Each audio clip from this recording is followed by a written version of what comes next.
Hello，大家好，歡迎嚟到我哋 YUYME 嘅頻道。喺呢一度呢，我哋會用我哋嘅經歷同埋經驗呢，幫大家解決人生上面遇到嘅唔同類型嘅疑難嘅噃，仲會幫你哋喺過程入邊慢慢提升層次，去到一個位嘅時候，你哋信唔信呢？到時呢，你哋覺得而家呢啲遇到嘅問題都唔係問題嚟㗎啦，仲更加正嘅係再冇你，再冇我，只有我哋，亦都即係話呢，再冇 you， 再冇 me， 只有 we。咁咧，如果大家覺得我哋嘅內容係打動到你嘅話咧，覺得好正嘅話咧，就記得 follow、like 同埋 subscribe 我哋嘅 channel 咯。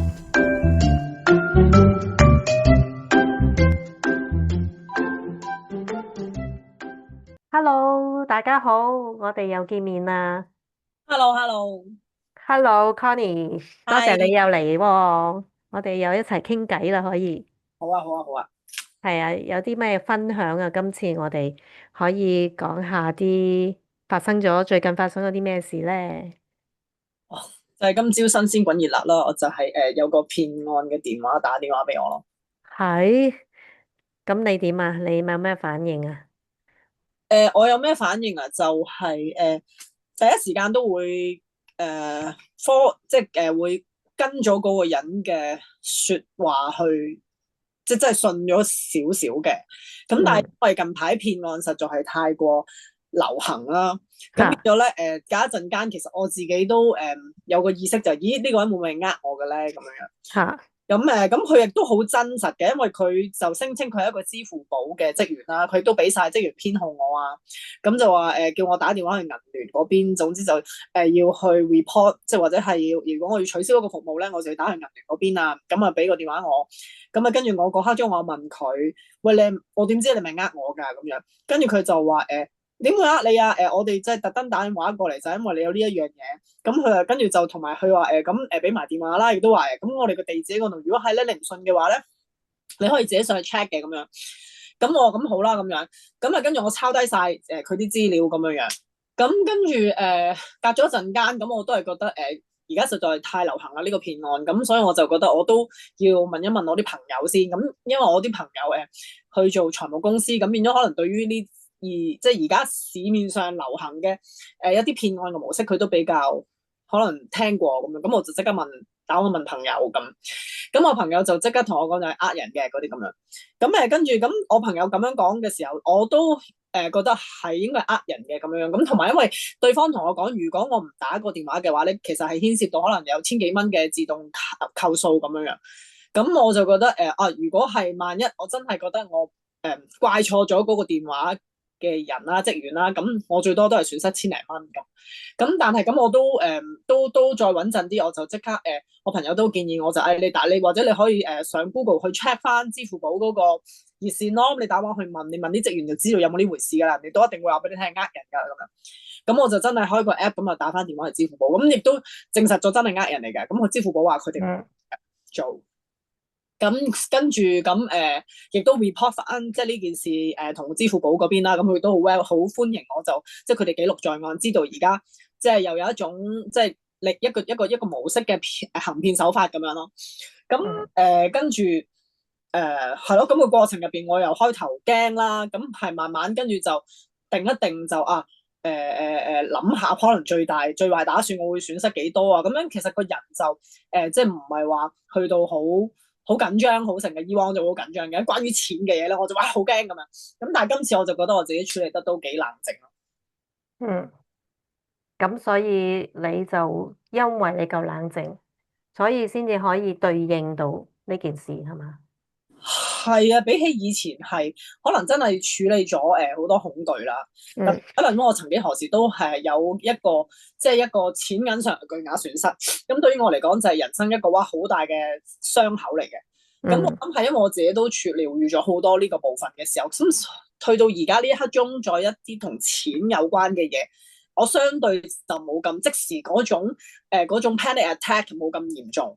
就嗯，可以好快咁樣冷靜落嚟，完之後可以去問翻啲朋友啊，究竟應該點樣做啊，亦都即係比較可以冷靜去分析最壞打算，我最多會輸幾多，咁咪搏一搏咯，最多都係千幾蚊，好過係即係有啲聽過即係有啲最近可能 Carousell 啊，聽過係可能有60萬嘅損失，咁我覺得即係6位數字同4位數字，咁我大不了都係千零蚊啫，咁就衡量過之後，我就覺得都係唔好去搏去聽一個聲稱係什麼職員嘅人嘅説話去做事咯。係啱啊。咁我諗最主要你亦都知道識得打翻去嗰間公司嚟問清楚先啦，係嘛？然後又係咪真係有呢件事啦？咁我諗有好多時我都其實有試過呢啲咁嘅情況。係咪？你個咁係點㗎？我嗰個其實好耐以前都有成差唔多10年前啦，都已經就係因為我係啱啱去完外國翻嚟，咁就第二朝又未瞓醒，瞓咗幾個鐘咁，啲時間顛倒晒，咁佢嘈醒我個電話，仲要打嚟我屋企嘅。咁當我聽嗰陣時候咧，佢就話你有件信件，就嗰個最 typical 嗰個啦。佢話哦你有件信件咁要去攞咁樣，咁就係 somehow 好似係話我遺失咗我個 ID 卡，哦嗰個回鄉證。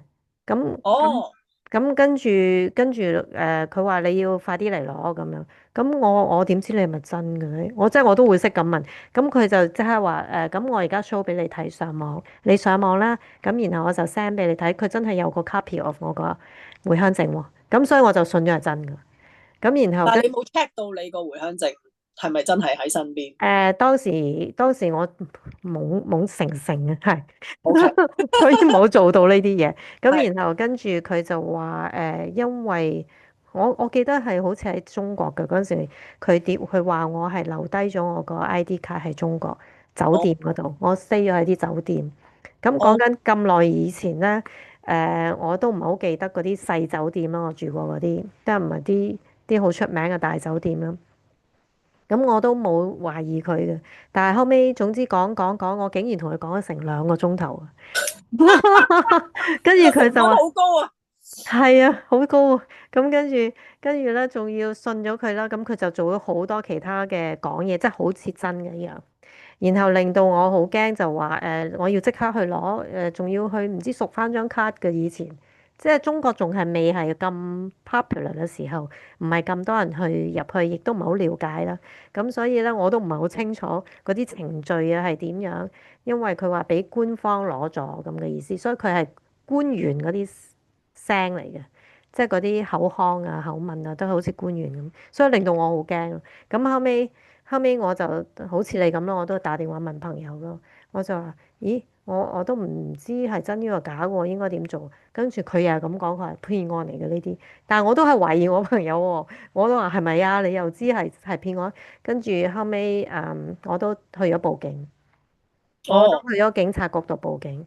咁嗯報案佢就話：哦，呢啲騙案一日成千單㗎啦。咁我話嚇有啲咁嘅事，即係嗰陣時仲未有好多新聞講啊。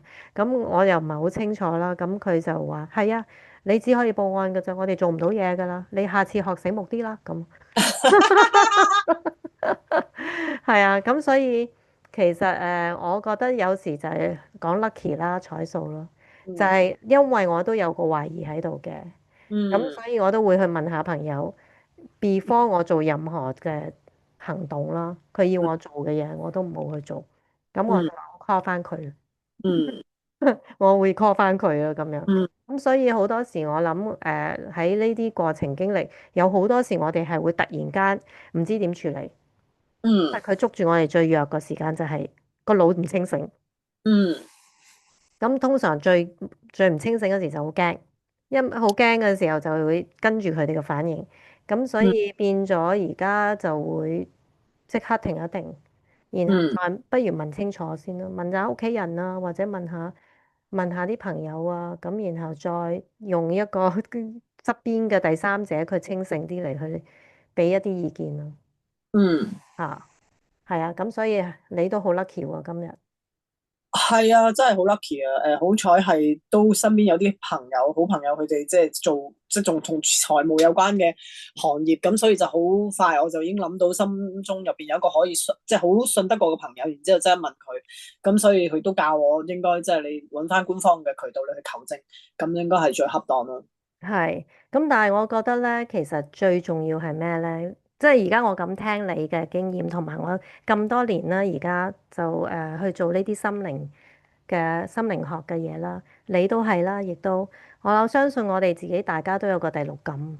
嗯當我哋去練習多啲去行使我哋嘅第六感嘅時候咧，自然嗯嗰個第六感就好清醒講俾我哋聽，注意咯喎，嗯應該要留意下究竟係真呢個假，識得分析喎。咁嗯所以真正其實係我哋有個叫 small little voice 喺度講俾我自己聽，嗯聽下呢把聲先嗯，instead of 去聽嗰人哋把聲咯。有係啊，咁所以我哋應該就係要多啲去鍛鍊呢個嗯第六感。我哋個個都有嘅，其實與生俱來都有嘅。嗯啊，好係咯，咁所以多謝你嘅分享啊，今日，welcome，係咯，下次大家再過嚟再分享下啦。好啊，好啊，下次見啦好啦，，thank 拜 you，拜拜。拜。